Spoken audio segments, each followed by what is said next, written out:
Assalamualaikum warahmatullahi wabarakatuh.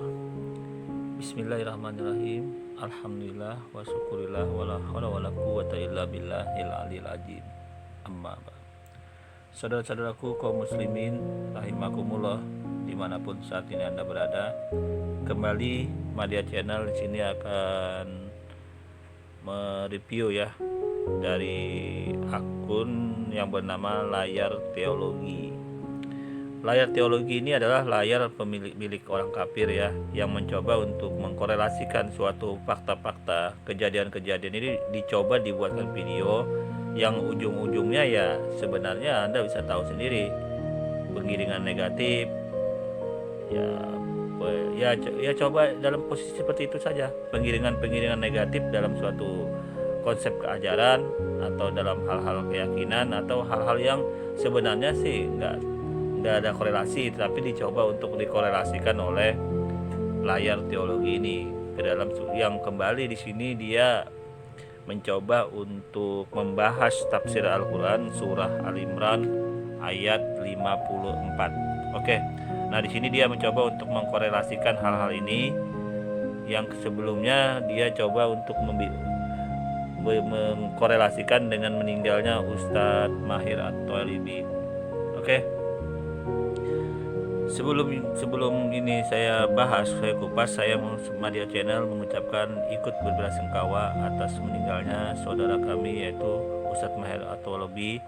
Semoga mendapatkan rahmat dan ridha Allah dalam meninggalnya beliau ini, dan insya Allah beliau termasuk orang yang berjuang di jalan Allah, menegakkan kebenaran ya, menegakkan kebenaran untuk menangkis serangan-serangan orang-orang yang mencoba untuk memutarbalikan fakta kebenaran dalam Islam itu sendiri. Tapi ya beginilah ya, dalam perjuangan itu pasti ada sesuatu yang insya Allah bermanfaat, baik itu dalam Islam itu sendiri maupun untuk seluruh umat manusia ya. Oke, dalam hal ini kita sudah sangat banyak ambil hikmahnya. Tentunya kita dalam hal ini lebih waspada ya kepada tipu daya atau cara-cara orang-orang yang tidak bertanggung jawab untuk menutup atau mengcounter sesuatu hal yang sebenarnya itu saya katakan sungguh-sungguh dalam hal ini sesuatu yang tidak masuk dan tidak logis gitu loh. Tapi inilah dunia ya, dunia kita nggak bisa juga pungkiri dunia. Kebenaran dalam dunia itu belum tentu benar menurut ajaran Islam, menurut Allah Subhanahu wa Ta'ala sang pencipta. Tapi tidak berlama-lama, kemarin kita ikutin dulu dari argumen layar teologi ini. Oke, go. Ustadz Mahir meninggal dunia ya, saudara-saudara. Di sini dikatakan Mahir At-Thalibi meninggal dunia. Nikita Mirzani mengucapkan semoga Ustadz Mahir dilapangkan kuburnya ya. Pihak yang pernah konflik gitu, tetapi mengakhiri dengan ya doa juga ya, saudara-saudara. Baik, ya kita bersama-sama dengan Nikita Mirzani mengatakan innalillahi wa inna ilaihi rajiun. Semoga Ustadz Mahir dilapangkan kuburnya, diampuni semua dosanya dan diterima amalnya. Ya, turut berduka cita. Oke, nah di sini kita bisa lihat sendiri ya, orang kafir ini juga ikut mengucapkan berbelasungkawa ya, itu urusan mereka ya. Dalam hal ini layar teologinya juga ikut mengucapkan, katanya seperti ini, kita sudah dengar ya. Nah, itu bukan masalah buat kami ya, bukan masalah buat umat Islam. Hanya saja ujung-ujungnya itu loh yang menyesakkan hati kami. Ujung-ujungnya nanti setelah ini terjadi diucapkan, akan tetapi muncul argumen-argumen, hal-hal yang mau dibahas oleh layar teologi ini yang sebenarnya yang sangat membuat kami harus menjawab ini semua. Karena bagaimanapun sesuatu hal ya, argumen yang tidak sesuai dengan fakta yang sebenarnya itu bakal menjadikan suatu hal atau menjadikan sesuatu yang harus dijawab oleh umat Islam itu sendiri. Ini seperti contohnya ya. Saudara-saudara, pada kesempatan kali ini saya ingin ngajakin saudara-saudara untuk merenungkan peristiwa ini ya, meninggal dunia dan ditipu Allah ya, ketika keselamatan itu dipertaruhkan, saudara-saudara. Nah, di sini layar teologi mencoba untuk menggiring suatu fakta peristiwa, dikorelasikannya dengan hal-hal yang berbau tipu daya, terus dikorelasikannya dengan hal-hal yang mengandung keselamatan dan lain-lain. Nah, disinilah yang perlu harus kita klarifikasi dan kita jawab tuduhan-tuduhan dari orang kafir seperti layar teologi ini. Mari kita dengar kembali. Waktu lalu kan saya buat video ya berkaitan dengan Allah yang menipu begitu, dan itu diucapkan oleh seorang Muslim ya. Seorang Muslim itu dia begitu bangganya ya, bahkan dia mengemukakan dalil-dalil berdasarkan Al-Quran ya, dia sebutkan dan dia begitu ya bangga lah ya bahwa Allahnya itu menipu ya. Coba saudara renungkan sekarang ini ya, ketika kematian itu datang dan ketika keselamatan akhirat ya, keselamatan abadi itu dipertaruhkan, tahu-tahu ini kita ditipu. Coba saudara bisa bayangkan nggak? Saya pernah juga buat video ketika saya di sini layar teologi mencoba untuk berbicara masalah Al-Quran surah Al-Imran ayat 54 ya, yang kemudian dia coba untuk korelasikan dengan keselamatan di dalam suatu ajaran. Nah, di sini dia mencoba untuk mengatakan keselamatan suatu ajaran itu ternyata dia katakan menipu. Nah, dalam posisi ini dia mencoba untuk mengkorelasikan Al-Quran surah Al-Imran ayat 54 dengan jalan keselamatan. Sebenarnya ini suatu hal yang tidak logis ya. Karena di dalam ajaran Islam, ayat-ayat di dalam Al-Quran itu sudah sangat jelas tafsirnya. Sudah sangat jelas kronologis sebab-sebab turunnya ayat. Jadi dalam hal ini tidak etis dan tidak beretika sekali apabila mencoba untuk mengkorelasikan suatu ayat di dalam Al-Quran yang dengan tidak sebenarnya. Misalkan saya kasih contoh, ada di dalam Al-Quran ayat tentang neraka. Tiba-tiba saya kasih contoh langsung, tiba-tiba layar teologi membahas ayat ini dengan membahas tentang surga gitu loh. Padahal ayat yang ditampilkan ini membahas tentang neraka. Nah, seperti ini kan tidak nyambung sebenarnya. Tetapi yang tidak nyambung seperti ini dia coba untuk buat nyambung gitu loh, yang ujung-ujungnya sehingga menggiringkan negatif, memunculkan hal-hal argumen negatif, kesimpulan-kesimpulan yang tidak sesuai. Nah, ini yang terjadi pada layar teologi ini. Di sini dia membahas surah Al-Imran ayat 54 dicoba dikorelasikan dengan jalan keselamatan yang ujung-ujungnya membuat posisi jalan keselamatan ini katanya Anda salah melangkah karena itu adalah tipu daya Allah. Nah, ini dia coba untuk korelasikan, padahal ayat surah Al-Imran ayat 54 apabila kita cermati dari asbabul nuzul ayat ini berbicara tentang Nabi Isa atau Yesus.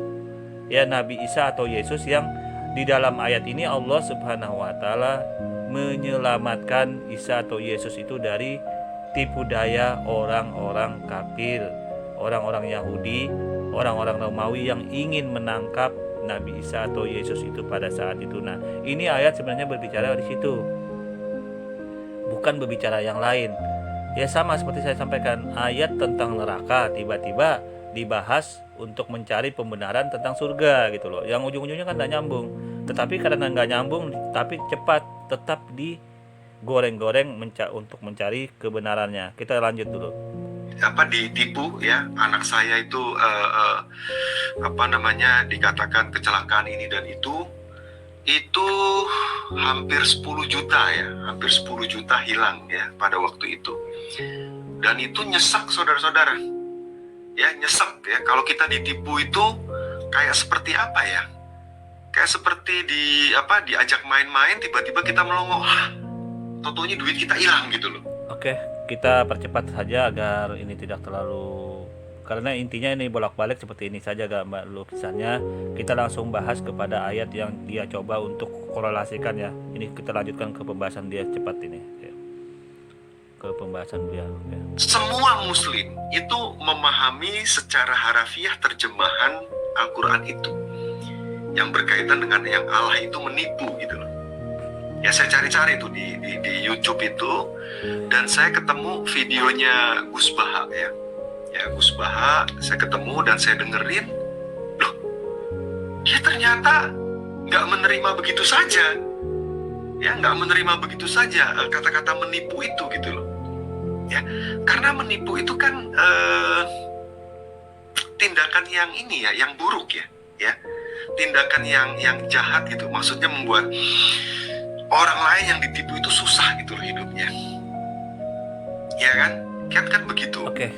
Sebenarnya tujuan dari layar teologi untuk mengkorelasikan ayat ini dengan hal-hal yang berbau keselamatan ini, dia hanya ingin menggiring negatif ya, menggiring negatif dengan memunculkan makna menipu ini gitu loh. Seperti ini sebenarnya tujuannya. Akan tetapi dia lupa bahwa dalam ayat ini tidak berbicara tentang hal-hal yang berbau penipuan. Akan tetapi ayat ini justru berbicara tentang penyelamatan Allah Subhanahu wa taala kepada Isa atau Yesus menurut ajaran Kristen itu atas kejoliman, atas serangan-serangan orang-orang Romawi, orang-orang Yahudi yang ingin mencelakakan Nabi Isa atau Yesus itu sendiri. Ini ayatnya seperti ini gambarannya. Nah, kemudian di dalam ayat itu kan berbicara tentang keselamatan Nabi Isa yang dicoba untuk ditolong oleh Allah. Makanya dalam hal ini ayat 54 surah Ali Imran ini berbicara. Sebenarnya panjang nih kronologis bila kita runut ayat ini sebelumnya, bukan dari sini saja. Konteks ayat ini kita bisa maju ke depan dan mundur ke belakang, sangat panjang cerita ayat ini masalah Isa atau Yesus ini. Akan tetapi layar teologi mencoba untuk menggiring negatif saja dalam ayat ini gitu loh. Mari kita lanjut dulu ya sebelum kita bahas nanti tafsirnya ayat ini. Lah, mosok Allah itu sebagai realitas kebenaran yang tertinggi itu kok begitu gitu? Ya saudara-saudara ya. Nah, ketika saya dengarkan Gus Baha, ternyata dia nggak langsung mengartikan menipu begitu gitu loh. Dia punya istilah yang lain. Ya, punya istilah yang lain. Nah, ini coba kita dengarkan sedikit ya, saudara-saudara ya. Gus Baha ini ngomong apa? Oke. Sebenarnya sih ini sebenarnya nggak terlalu urgent lagi ya, karena sebenarnya Gus Baha pun dia jelas memang di dalam Islam pengertian tipu daya ini bukan berarti secara makna yang sebenarnya, tetapi ini lebih daripada makna pembalasan Allah ya, pembalasan Sang Pencipta kepada orang-orang pada saat itu yang diceritakan Al-Quran kepada orang-orang Yahudi dan orang-orang Romawi yang ingin mencelakakan kekasihnya, yaitu Nabi Isa atau Yesus kalau di dalam ajaran Kristen seperti itu gambarannya. Oke, tidak berlama-lama saja, kita bahas saja ya. Dalam ajaran Islam itu Pak Rudi ya, umat Islam itu tidak terlalu penting kalau hal-hal yang berkaitan Islam itu merujuk kepada figur tokoh. Saya sampaikan, di dalam Islam itu yang penting berpedoman kepada Al-Quran, Al-Hadis ya. Apabila melenceng walaupun itu figur tokoh, maka tidak dipakai menurut Islam. Nah, tokoh figur itu hanya menjelaskan makna-makna Al-Quran. Nah, sekarang Al-Quran sudah terjawab karena Al-Quran sudah ada tafsirnya. Al-Quran sudah ada tafsir, Al-Quran sudah jelas maknanya. Jadi Anda bagaimanapun mencoba untuk mengkorelasikan makna-makna itu dengan tokoh-tokoh, ya sebenarnya sih nggak masalah juga. Tetapi agar lebih jelas, kita bahas langsung tafsirnya saja menurut ayat ini gitu loh ya. Menurut ayat ini, agar nggak ada sesuatu hal yang di ujung-ujungnya nanti digiring negatif atau penggiringan negatif. Oke, kita lanjut dulu ocehan dari layar teologi ini. Sebentar saja. Di antara balaghah itu ada namanya wal ityan bil kalimah lil musyakalah. Sebentar, dia Gus Baha mengatakan balaghah ya. Itu ilmu balaghah itu ilmu kebahasaan ya, bahasa. Sebenarnya sih ini nggak terlalu hal-hal penting lagi, karena bagaimanapun di dalam Al-Quran itu sudah jelas tafsirnya ya, ayat Al-Imran ayat 54. Jadi apapun yang dicoba dibahas oleh tokoh-tokoh dalam Islam itu hanya ingin menjelaskan saja detailnya makna dari tipu daya tersebut gitu. Sebenarnya nggak terlalu penting juga dalam hal ini, karena Islam sudah sangat jelas tafsirnya Al-Quran. Kita langsung bahas saja ya. Bismillahirrahmanirrahim. Wa makaru wa makarullah wallahu khairul makirin. Ya, kita terjemahin. Orang-orang kafir itu membuat tipu daya dan Allah membalas tipu daya mereka, dan Allah sebaik-baiknya tipu daya. Dalam ayat ini, konteks ayat ini adalah pertolongan Allah Subhanahu wa taala kepada orang yang bernama Isa atau Yesus kalau menurut kepercayaan orang Kristennya, Isa atau Yesus menurut kepercayaan orang Kristen. Nah, dalam hal ini Allah Subhanahu wa taala menolong orang tersebut, yang di dalam Islam mereka tergolong juga orang tersebut nabi. Ini saja intinya, artinya pertolongan Allah ini digambarkan dengan seperti redaksi ayat ini. Allah akan membalas tipu daya. Nah, yang membuat tipu daya, yang membuat strategi jahat, yang membuat tipu muslihat ya, dalam hal ini ya kita cek dulu artinya. Nah, ini wa makaru ya, wa makaru di dalam ajaran Islam ini, wa makaru di dalam ajaran Islam artinya apa sih dalam bahasa Arabnya? Wa makaru ini bisa diartikan kalau di dalam bahasa Indonesia seperti kita lihat, tipu daya boleh, tipu muslihat juga boleh, siasat jelek, siasat kotor boleh, atau akal bulus boleh, akal bulus. Terus strategi jahat boleh. Nah, jadi dalam hal ini banyak makna sebenarnya. Nah, alangkah bodohnya orang yang coba untuk memahami Al-Quran hanya dengan memandang satu perihal tipu daya. Itu suatu kebodohan sebelumnya. Saya sampaikan dulu seperti itu. Nah, ini menandakan bahwa otak orang yang umat-umat terjemahan ini sangat ketek sekali dalam memahami Al-Quran. Ini yang mau saya sampaikan dulu sebelumnya. Jadi dari makaru ini sudah sangat jelas ya, bukan hanya tipu daya artinya. Dan ini kemudian bila kita rujuk dalam ayat ini, wa makaru, dan mereka membuat tipu daya, sudah sangat jelas yang membuat tipu daya orang-orang kafir, orang-orang Yahudi pada saat itu yang ingin mencelakakan Nabi Isa, orang-orang Romawi yang ingin mengeksekusi Nabi Isa. Nah, begini pemahamannya dalam bila kita lihat dari teks bahasa, dalam segi bahasa Indonesia bila dikorelasikan ayat ini. Nah, kemudian bila kita merujuk ke tafsir Al-Quran, seperti ini gambarannya ya. Merujuk ke tafsir Al-Quran, kita buka tafsirnya agar semua jelas. Kita merujuk kepada tafsir Ibnu Katsir. Nah, ini sudah sangat jelas. Nah, di dalam tafsir Ibnu Katsir ini Allah Subhanahu wa taala menceritakan perihal segolongan orang-orang yang terkemuka di Bani Israel. Nah, ini artinya berbicara tentang masa lalu gitu loh, berbicara tentang masa lalu yang terjadi pada saat itu. Golongan Bani Israel yang terjadi ya, masa lalu dan rencana mereka. Nah, kan sudah sangat jelas. Tipu daya tadi bisa diartikan rencana menurut Ibnu Katsir, rencana mereka yang hendak membinasakan Nabi Isa. Itu poinnya. Jadi rencana ini bisa dikatakan tipu daya boleh, ya kan?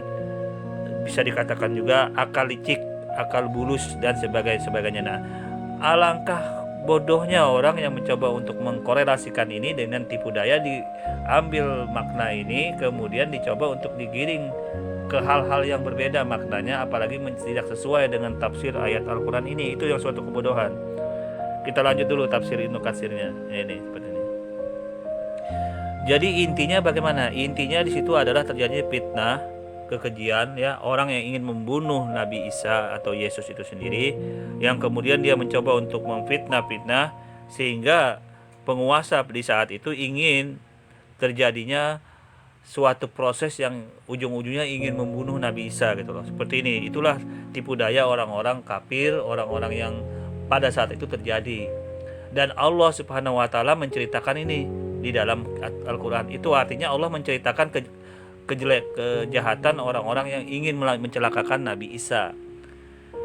Ya, ingin mencelakakan Nabi. Ternyata Allah sudah membentengi, menghandle bahwa itu sebenarnya bakal gagal gitu loh.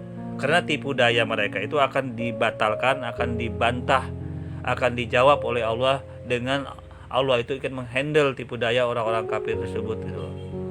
Ya, jadi dalam hal ini yang membuat tipu daya siapa? Orang kafir, bukan Allah.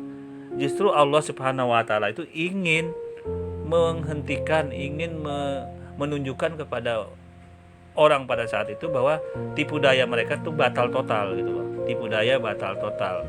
Ya, jadi dalam hal ini sudah sangat jelas ya, tidak ada berkorelasi antara ayat ini dengan perbuatan-perbuatan yang terjadi, yang coba untuk digoreng-goreng oleh layar teologi ini. Seperti ini. Saya tidak bacakan panjang lebar, saya sudah tampilkan di sini di layar ini agar saudara-saudara bisa membaca tafsir yang benar menurut Al-Qur'an ya. Jadi intinya di sini Allah Subhanahu wa taala menyelamatkan Nabi Isa atau Yesus itu dari tipu daya, dari fitnah orang-orang pada masa itu yang ingin mencelakakan Nabi Isa atau Yesus itu sendiri kalau dalam ajaran Kristen. Dan ini terjawab gitu loh. Ya, ini terjawab. Nah, ini wa makaru wa makarallahu wallahu khairul makirin. Nah, jadi Allah itu pembalas kejahatan mereka. Kalau dalam posisi ini membalas kejahatan yang dalam hal ini tipu daya, karena mereka melakukan tipu muslihat, dalam hal ini memfitnah, menjolimi dengan menghasut para penguasa pada saat itu agar Nabi Isa itu dilakukan penyalipan. Nah, seperti itu gambarannya menurut ayat Al-Quran. Tidak ada berkorelasi korudi dengan hal-hal yang lain dalam ayat ini. Ya, ini murni pembalasan Allah Subhanahu wa taala kepada orang-orang yang ingin mencelakakan Nabi Isa atau Yesus itu sendiri. Kita lanjut, oke? Sudah sangat jelas ya. Artinya dalam hal ini ya, ini sebenarnya sudah membuat Parodi sebenarnya sangat sadar bahwa dia sebenarnya dalam hal ini semakin membuat ya semoga aja pintu hidayah terbuka sama dia. Karena apa yang dia coba untuk korelasikan ini ke dalam hal-hal yang lain itu tidak terjawab, tidak menjawab itu gitu loh. Nggak masalah, itu kelakuan orang-orang kafir, orang-orang umat terjemahan seperti itu ya. Karena dia tidak bisa menerjemahkan, memahami terjemahan apa sih seperti itu gitu sebenarnya. Nggak masalah seperti itu hak mereka. Oke? Demikian ya untuk menjawab dari tuduhan-tuduhan yang coba untuk dilontarkan oleh layar teologi ini terhadap ajaran Islam. Oke, kurang lebihnya saya mohon maaf. Saya akhiri. Wassalamualaikum warahmatullahi wabarakatuh.